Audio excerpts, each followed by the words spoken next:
ഈ അടുത്തിടെ വരെ കേട്ടുവരുന്ന ഒരു കാര്യമാണ്. പൊതുവേ ക്യാൻസറൊക്കെ നമ്മുടെ ഈ കാലഘട്ടത്തിൽ കൂടാൻ കാരണം നമ്മൾ കുക്ക് ചെയ്യാൻ ഉപയോഗിക്കുന്ന പാത്രങ്ങളാണ്. ഇപ്പം നോൺ സ്റ്റിക്ക് ഒക്കെ ഉപയോഗിക്കുന്നതായിക്കോട്ടെ, അല്ലെങ്കിൽ മറ്റ് പല ഡിവൈസസിനെ നമ്മൾ പറയാറുണ്ട്.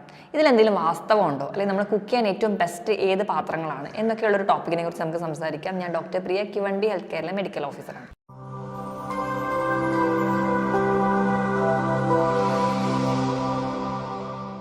നമ്മുടെ ആരോഗ്യം മെച്ചപ്പെടുത്താൻ വേണ്ടി ഏറ്റവും നല്ല വസ്തുക്കൾ തിരഞ്ഞെടുത്ത് കുക്ക് ചെയ്യാനാണ് നമുക്ക് എല്ലാവർക്കും താല്പര്യം. കാരണം ഹെൽത്ത് അത്രത്തോളം ഇമ്പോർട്ടൻ്റ് ആണ്. പക്ഷെ നമ്മൾ ഒരുപാട് പേരും ചെയ്യുന്നൊരു തെറ്റെന്ന് പറഞ്ഞാൽ നമ്മൾ കുക്ക് ചെയ്യാൻ വേണ്ടി നല്ല ന്യൂട്രിയൻസും പ്രോട്ടീൻസും ഫൈബർ റിച്ച് ആയിട്ടുള്ള ഭക്ഷണങ്ങളൊക്കെ തിരഞ്ഞെടുക്കുമെങ്കിലും നമ്മൾ ഉണ്ടാക്കുന്ന പാത്രങ്ങളിലുള്ള പ്രശ്നങ്ങൾ കൊണ്ട് നമുക്ക് പല രോഗങ്ങളും പെട്ടെന്ന് പിടിപെടുന്നുണ്ട്. ആ ഒരു വിഷയത്തെക്കുറിച്ച് നമ്മൾ സംസാരിക്കുന്ന സമയത്ത് നമ്മൾ കൂടുതലായിട്ട് നമ്മുടെ ഇടയിലോട്ട് കയറി വരുന്ന ടോപ്പിക് ഒന്നെന്ന് പറഞ്ഞാൽ നോൺ സ്റ്റിക്കിൻ്റെ ഉപയോഗം, രണ്ടാമതായിട്ട് പ്ലാസ്റ്റിക്കിൻ്റെ ഉപയോഗം, മൂന്നാമതായിട്ട് നമ്മൾ അലുമിനിയം പാത്രങ്ങൾ ഉപയോഗിക്കുന്നതിൻ്റെ ഉപയോഗം. ഈ 3 ടോപ്പിക്കാണ് കൂടുതൽ കോൺട്രവേഴ്സ്യൽ ആയിട്ട് വരാറ്. അപ്പോൾ നമ്മൾ ആദ്യം ഒരു നോൺ സ്റ്റിക്കിൻ്റെ ആ ഒരു പാത്രത്തിൻ്റെ ഉപയോഗത്തെ പറ്റി സംസാരിക്കുകയാണെങ്കിൽ, നോൺ സ്റ്റിക്ക് നമ്മൾ ഉപയോഗിക്കാൻ ഏറ്റവും ഇമ്പോർട്ടൻ്റ് ആയിട്ടുള്ള കാരണം എന്ന് പറയുന്നത് ലൈറ്റ് വെയിറ്റ് ആണ്.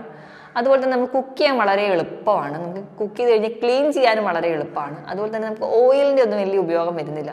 അപ്പോൾ പല ആൾക്കാരും പറയുന്നതാണ് കൊളസ്ട്രോൾ ഉള്ള ആൾക്കാർക്കൊക്കെ ഈ നോൺ സ്റ്റിക്കിൽ കുക്ക് ചെയ്ത് കഴിഞ്ഞാൽ നമുക്ക് ഓയിലിൻ്റെ ഒരു ഇൻടേക്ക് കുറയും, അതുവഴി നമുക്ക് ഈ കൊളസ്ട്രോളൊക്കെ കുറച്ചുകൊണ്ട് വരും. അപ്പോൾ നോൺ സ്റ്റിക്കാണ് ഏറ്റവും ബെസ്റ്റ് എന്ന് സംസാരിക്കുന്ന ആൾക്കാരുണ്ട്. അപ്പോൾ ഇങ്ങനെ ഒരു സൈഡൊക്കെ നോക്കുമ്പോൾ നമ്മൾ കരുതും ഇതൊക്കെ പെർഫെക്റ്റ് ആണെന്ന്. പക്ഷേ നമ്മൾ ചിന്തിക്കേണ്ട കാര്യം നമ്മൾ എങ്ങനെ കുക്ക് ചെയ്യുന്നു, അല്ലെങ്കിൽ നമ്മൾ ഉപയോഗിക്കുന്ന പാത്രത്തിൻ്റെ ക്വാളിറ്റി എങ്ങനെയാണ് എന്നൊക്കെ ഉള്ള കാര്യങ്ങളൊക്കെ ഓക്കെ ആണെങ്കിൽ നമുക്ക് ഈ ഒരു ടോപ്പിക്കിനെ വലിയ രീതിയിൽ പേടിക്കേണ്ടതില്ല. നമ്മൾ ഈ നോൺ സ്റ്റിക്ക് പാത്രങ്ങളൊക്കെ ഉണ്ടാക്കിയിരിക്കുന്ന മെറ്റീരിയലാണ് ഇമ്പോർട്ടൻ്റ്. ഒരു ടെഫ്ലോൺ എന്ന് പറയുന്ന ഒരു മെറ്റീരിയൽ കൊണ്ടാണ് ഈ നോൺ സ്റ്റിക്ക് പാത്രങ്ങളൊക്കെ ഉണ്ടാക്കുന്നത്. ടെഫ്ലോൺ എന്ന് പറയുമ്പോൾ PTFE എന്ന് പറയുന്ന ഒരു കമ്പോണൻ്റ് ആണ്. അതായത് പോളി ടെട്രാ ഫ്ലൂറോ ഇഥിലീൻ എന്ന് പറയുന്ന ഒരു കമ്പോണൻറ്റ് വെച്ചിട്ടാണ് ഈ ഒരു നോൺ സ്റ്റിക്ക് പാത്രങ്ങളൊക്കെ ഉണ്ടാക്കുന്നത്. ഈ ഒരു കമ്പോണൻറ്റിൽ ഈ ടെഫ്ലോണിൻ്റെ പ്രത്യേകത, ഇത് ഹൈ ടെമ്പറേച്ചർ ആകുമ്പോൾ, ഹൈ ടെമ്പറേച്ചർ എന്ന് പറഞ്ഞാൽ 260 ഡിഗ്രി സെൽഷ്യസിന് മുകളിലേക്ക് ചൂടാക്കുന്ന സമയത്ത് ഇതിൽ നിന്ന് ഈ ഒരു ടെഫ്ലോൺ എന്ന് പറയുന്ന ഒരു കമ്പോണൻറ്റ് റിലീസ് ആവുകയും അല്ലെങ്കിൽ ഒരു കെമിക്കൽ വരികയും ഈ ഒരു കെമിക്കൽ നമ്മുടെ ഫുഡുമായിട്ട് മിക്സ് ആവുകയും ഈ മെറ്റീരിയലാണ് നമുക്ക് പൊതുവെ ക്യാൻസർ അല്ലെങ്കിൽ മറ്റ് പല രോഗങ്ങളിലേക്ക് പോകുന്നത്. അപ്പോൾ ഈ ഹൈ ടെമ്പറേച്ചറുള്ള കുക്കിംഗ് ഒരിക്കലും നോൺ സ്റ്റിക്കിൽ പാടില്ല. ഇനി അത് മാത്രമല്ല, ഈ ചിലപ്പോൾ നമ്മൾ ഉപയോഗിച്ച് കുറച്ച് കാലഘട്ടത്തിലേക്ക് ഉപയോഗിച്ച് കഴിയുമ്പോൾ ഈ ടെഫ്ലോൺ എന്ന് പറയുന്ന മെറ്റീരിയൽ കൂടുതലായിട്ട് വരാനൊരു കാരണം നമ്മുടെ പാത്രത്തിലൊക്കെ ചിലപ്പോൾ സ്ക്രാച്ച് വീണിട്ടുണ്ടാവും, അല്ലെങ്കിൽ ആ പാത്രത്തിൻ്റെ ബേസൊക്കെ പോയിട്ടുണ്ടാവും, ഇളകി പോയിട്ടുണ്ടാവും. പക്ഷെ നമ്മൾ വലിയ രീതിയിൽ അത് വീണ്ടും മുന്നോട്ട് തന്നെ കൊണ്ടുപോകും. കാരണം നല്ല വില കൊടുത്ത് മേടിക്കുന്ന ഒരു സാധനമാണല്ലോ. ഇച്ചിരിയൊക്കെ പോയാലും അല്ലെങ്കിൽ ഇച്ചിരി ഒന്ന് പൂറിയാലും കുഴപ്പമില്ല എന്ന് വിചാരിച്ച് നമ്മൾ ഇത് തന്നെ ഉപയോഗിക്കാറുണ്ട്. ഈ ടെഫ്ലോൺ എന്ന് പറയുന്ന ഒരു മെറ്റീരിയൽ ഉണ്ടാക്കിയിരുന്നത് PFOA എന്ന് പറയുന്ന ഒരു കമ്പോണൻ്റ് ആണ്. പെർഫ്ലൂറോ ഒക്ടനോയിക് ആസിഡ് എന്ന് പറയുന്ന ഒരു കമ്പോണൻ്റ് ആണ്. ഈ ഒരു കമ്പോണൻ്റ് ആണ് നമുക്ക് അസുഖം ഉണ്ടാക്കുന്നത്. അപ്പോൾ പൊതുവേ ഈ PFOA എന്ന് പറയുന്ന ഒരു കമ്പോണൻറ്റ് ഫ്രീ ആയിട്ടുള്ള നോൺ സ്റ്റിക്ക് ഒക്കെ എന്ന് പറഞ്ഞ് നമുക്ക് കാണാറുണ്ട്. അപ്പോൾ ഈ PFOA എന്ന് പറയുന്ന ഒരു കമ്പോണൻറ്റ് എപ്പോഴാണോ നമ്മുടെ ഫുഡിൽ മിക്സ് ആവുന്നത് അന്ന് തൊട്ട് നമുക്ക് രോഗങ്ങൾ വന്നുകൊണ്ടേയിരിക്കും. അപ്പോൾ മാക്സിമം നമ്മൾ ഈ ഒരു നോൺ സ്റ്റിക്ക് തന്നെ വാങ്ങുന്ന സമയത്ത് PFOA ഫ്രീ ആയിട്ടുള്ള നോൺ സ്റ്റിക്കുകളാണ്, അല്ലെങ്കിൽ കുറച്ച് റേറ്റ് കൂടിയാലും കുറച്ച് ക്വാളിറ്റി ഉള്ള നോൺ സ്റ്റിക്കുകൾ ഉപയോഗിക്കുകയാണെങ്കിൽ ഒരു പരിധി വരെ നമുക്കിത് കൺട്രോൾ ചെയ്യാൻ പറ്റും. ഈ PFOA എന്ന് പറയുന്ന ഈ ഒരു കമ്പോണൻറ്റിൻ്റെ പെക്യുലാരിറ്റി, ഇത് ഒരു ലിപ്പോഫിലിക് ആണ്. ലിപ്പോഫിലിക് എന്ന് പറഞ്ഞാൽ കൊഴുപ്പിനോടൊരു കൂടുതൽ ഇഷ്ടമുള്ളൊരു വസ്തുവാണ്. അപ്പോൾ ഈ PFOA എന്ന് പറയുന്ന വസ്തുക്കൾ കൊഴുപ്പിനോട് കൂടുതൽ ഇഷ്ടമുള്ളത് കൊണ്ട് തന്നെ ഫാറ്റി ടിഷ്യൂസിലൊക്കെ അല്ലെങ്കിൽ നമ്മുടെ ശരീരത്തിലെ ഫാറ്റൊക്കെ ഡെപ്പോസിറ്റ് ചെയ്യുന്ന ആ ഒരു ഏരിയയിൽ കൂടുതലായിട്ട് ഇത് അടിയുന്നതായിട്ട് കാണാം. ഇപ്പം ലിവറിൽ, കിഡ്നിയിൽ, ഇപ്പോൾ ചെറിയ രീതിയിലൊക്കെ ഫാറ്റി ലിവറുള്ള ആൾക്കാരാണെങ്കിൽ ഗ്രേഡ് 1 ഫാറ്റി ലിവറിൽ ചെറിയ രീതിയിൽ കൊഴുപ്പ് കൂടുതലായിട്ട് അവരുടെ ശരീരത്തിലുണ്ടെങ്കിൽ ഈ സമയത്തൊക്കെ ഈ PFOA പോയി അടിയുകയും അത് നമ്മുടെ കിഡ്നി, ലിവർ, നമ്മുടെ ബ്ലഡ് വെസൽസിനെ ഒക്കെ നശിപ്പിക്കുകയും അതുവഴി നമുക്ക് ഓരോ രോഗങ്ങളിലേക്ക് പോവുകയും ചെയ്യും. അപ്പം അതുകൊണ്ടാണ് നമ്മൾ ഏറ്റവും ബെസ്റ്റായിട്ട് പറയുന്നത്. അതുപോലെ തന്നെ നമ്മൾ ഈ നോൺ സ്റ്റിക്ക് പാത്രങ്ങൾ ഉപയോഗിക്കുമ്പോൾ അത് നമ്മൾ ക്ലീൻ ചെയ്യാൻ വേണ്ടി വൃത്തിയാക്കുന്ന സമയത്ത് ഒരിക്കലും സ്റ്റീലിൻ്റെ സ്ക്രബ്ബേഴ്സ് യൂസ് ചെയ്യാതിരിക്കാം. എപ്പോഴും സോഫ്റ്റ് ആയിട്ടുള്ള അല്ലെങ്കിൽ സ്പോഞ്ച് ടൈപ്പ് സ്ക്രബ്ബേഴ്സ് മാത്രം യൂസ് ചെയ്യാം. ബിക്കോസ് ആ ഒരു സ്റ്റീൽ സ്ക്രബ്ബേഴ്സ് വരുന്ന സമയത്ത് അത് പെട്ടെന്ന് തന്നെ സ്ക്രാച്ച് ചെയ്ത് പോകാനും അത് പെട്ടെന്ന് ഡാമേജ് ആവാനും ഈ ടെഫ്ലോൺ പെട്ടെന്ന് തന്നെ നമ്മുടെ ശരീരത്തിലോട്ട് എത്താനും ചാൻസ് ഉണ്ട്. ഏറ്റവും ബേസായിട്ട് പറയുകയാണെങ്കിൽ നമുക്കിങ്ങനെ നമ്മുടെ വീട്ടിലെ പാത്രങ്ങൾ ചെറിയ പോറലോ പൊട്ടലോ ഒക്കെ വന്നിട്ടുണ്ടെങ്കിൽ നോൺ സ്റ്റിക്ക് ആണെങ്കിൽ അപ്പം തന്നെ അത് റീപ്ലേസ് ചെയ്യുക എന്ന് മാത്രമാണ് പറയാനുള്ളത്. അത് മാറ്റിയാൽ മാത്രമേ നമുക്ക് ഈ പറയുന്ന രോഗങ്ങളെയൊക്കെ നമുക്ക് ഓവർകം ചെയ്യാൻ പറ്റുള്ളൂ. ഇനി രണ്ടാമത്തെ ഒരു കാറ്റഗറിയെ നമ്മൾ സംസാരിക്കുന്നത് പ്ലാസ്റ്റിക് കണ്ടെയ്നേഴ്സിനാണ്. പ്ലാസ്റ്റിക് കണ്ടെയ്നേഴ്സ് എന്ന് പറയുമ്പോൾ വളരെ ചീപ്പാണ്, നമുക്ക് എത്ര വേണമെങ്കിലും വലിയ രീതിയിൽ പൊട്ടിപ്പോകത്തില്ല, അല്ലെങ്കിൽ നാശമാവത്തില്ല, എത്ര കാലം വരെ വേണമെങ്കിലും ഉപയോഗിക്കാം. ഹാൻഡിൽ ചെയ്യാനും കുറച്ചുകൂടെ എളുപ്പമാണ്. അതുകൊണ്ട് തന്നെ നമ്മൾ എല്ലാവരും തന്നെ പ്ലാസ്റ്റിക് കണ്ടെയ്നേഴ്സിനെ ഡിപ്പെൻഡ് ചെയ്യാറുണ്ട്. ഇപ്പം നമ്മളൊരു ഭക്ഷണം കുക്ക് ചെയ്ത് കഴിഞ്ഞാൽ അത് സ്റ്റോർ ചെയ്യാൻ വേണ്ടിയിട്ട്, അല്ലെങ്കിൽ നമ്മൾ ഫ്രിഡ്ജിലൊക്കെ കയറ്റി വെക്കാൻ വേണ്ടിയിട്ട് നമ്മുടെ എക്സസ് വരുന്ന ഭക്ഷണം നമ്മൾ സ്റ്റോർ ചെയ്തിട്ട് അല്ലെങ്കിൽ ഫുഡ് ഫ്രിഡ്ജിലോട്ടൊക്കെ വെക്കുന്ന സമയത്തൊക്കെ ഒരുപാട് ആൾക്കാരും പ്ലാസ്റ്റിക് കണ്ടെയ്നേഴ്സിലാണ് വെക്കാറുള്ളത്. അപ്പം അങ്ങനെ വെക്കുന്ന സമയത്തും ഇതിൽ ടെമ്പറേച്ചർ എന്തെങ്കിലും ചേഞ്ചസ് ഉണ്ടാവുകയാണെങ്കിൽ ഇതിൽ അടങ്ങിയിട്ടുള്ള പ്ലാസ്റ്റിക്കിനകത്ത് അടങ്ങിയിട്ടുള്ള ബെൻസീൻ അല്ലെങ്കിൽ BPA എന്ന് പറയുന്ന ബിസ്ഫിനോൾ A എന്ന് പറയുന്ന കമ്പോണൻസ് ഒക്കെ ഈ ഒരു ഭക്ഷണത്തിലോട്ട് ഇറങ്ങാനും അത് നമുക്ക് പല രോഗങ്ങളിലേക്ക് പോകാൻ ചാൻസ് കൂടുതലാണ്.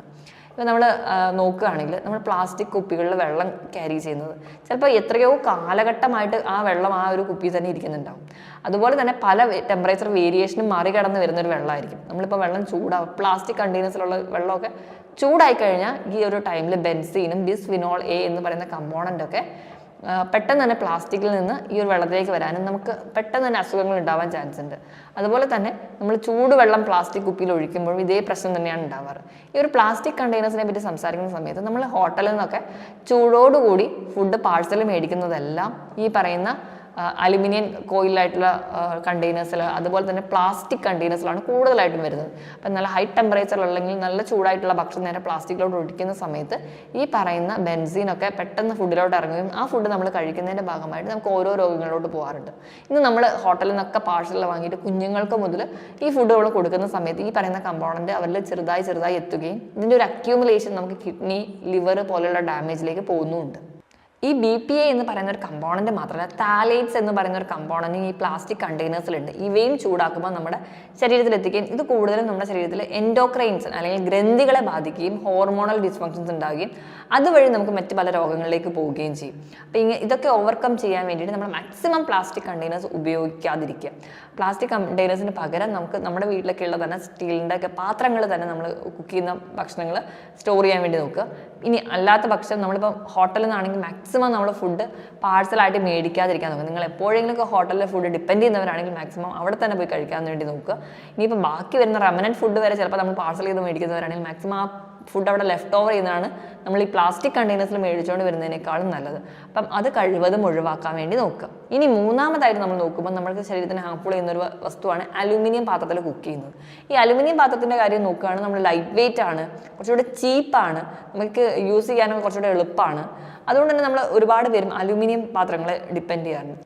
അപ്പം നമ്മൾ ഈ ഒരു പുളിയുള്ള വസ്തുക്കൾ, അതായത് പ്രത്യേകിച്ച് തക്കാളി, നാരങ്ങ അല്ലെങ്കിൽ പുളി, ഇതൊക്കെ നമ്മൾ അലുമിനിയം പാത്രത്തിൽ കുക്ക് ചെയ്യുന്ന സമയത്ത് ലീച്ചിങ് എന്ന് പറയുന്ന ഒരു ആക്ഷൻ വഴി ഈ വസ്തുക്കൾ അല്ലെങ്കിൽ ഈ കുക്ക് ചെയ്യുന്ന അലുമിനിയം പാർട്ടിക്കിൾസ് ഒക്കെ നമ്മുടെ ഫുഡിലേക്ക് ഇറങ്ങി വരികയും അവ കൂടുതലായിട്ട് നമ്മുടെ നാഡികളെ ബാധിക്കാൻ ചാൻസ് ഉണ്ട്. നാഡികളെ ബാധിക്കുന്നത് വഴി നമുക്ക് അൾസിമേഴ്സ് പോലെയുള്ള അസുഖങ്ങൾ, ഓർമ്മക്കുറവ് അല്ലെങ്കിൽ ഡിമെൻഷ്യ പോലുള്ള കണ്ടീഷൻസ്, നമുക്ക് ശ്രദ്ധക്കുറവ്, കോൺസെൻട്രേഷൻ കുറയാൻ, നമ്മുടെ തലയ്ക്കൊരു കനമായിട്ട് തോന്നുക, ഇങ്ങനെയുള്ള പല പല പ്രശ്നങ്ങൾ, നാഡികളുമായി ബന്ധപ്പെട്ടുള്ള പ്രശ്നങ്ങളെയൊക്കെ കാണിക്കാറുണ്ട്. അപ്പോൾ മാക്സിമം പുളിയുള്ള വസ്തുക്കൾ കുക്ക് ചെയ്യാൻ വേണ്ടിയിട്ടെങ്കിലും അലുമിനിയം പാത്രങ്ങൾ നിങ്ങൾ മാക്സിമം ഒഴിവാക്കുന്നതാണ് നല്ലത്.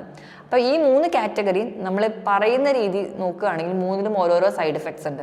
ഈ സൈഡ് എഫക്ട്സ് ഉള്ളതുകൊണ്ട് തന്നെ ഈ 3 പാത്രങ്ങൾ നമ്മൾ മാക്സിമം കുക്ക് ചെയ്യാൻ വേണ്ടി ഉപയോഗിക്കാതിരിക്കുന്നതാണ് ഏറ്റവും നല്ലത്. ഇനി നിങ്ങൾക്ക് അത്ര നിർബന്ധമാണ്, അല്ലെങ്കിൽ ഇതൊക്കെ ഉണ്ടായേ പറ്റുള്ളൂ എന്നാണെങ്കിൽ നമ്മൾ നോൺ സ്റ്റിക്ക് വാങ്ങുമ്പോൾ എപ്പോഴും അത് യൂസ് ചെയ്യുന്ന വളരെ ശ്രദ്ധിച്ച് യൂസ് ചെയ്യുക. ഹൈ ടെമ്പറേച്ചറിലോട് കൊണ്ടുപോകാതിരിക്കുക. PFOA ഫ്രീ ആയിട്ടുള്ള നോൺ സ്റ്റിക്ക് പാത്രങ്ങൾ തന്നെ മേടിച്ച് യൂസ് ചെയ്യാൻ വേണ്ടി ശ്രദ്ധിക്കുക. പിന്നെ ക്ലീനിങ്ങും വളരെ ശ്രദ്ധിച്ച് തന്നെ ആയിരിക്കണം. ഇനി അലുമിനിയം പാത്രങ്ങൾ യൂസ് ചെയ്യുമ്പോൾ പുളിയുള്ള വസ്തുക്കൾ മാക്സിമം അതിൽ കുക്ക് ചെയ്യാതിരിക്കാൻ വേണ്ടി ശ്രദ്ധിക്കുക.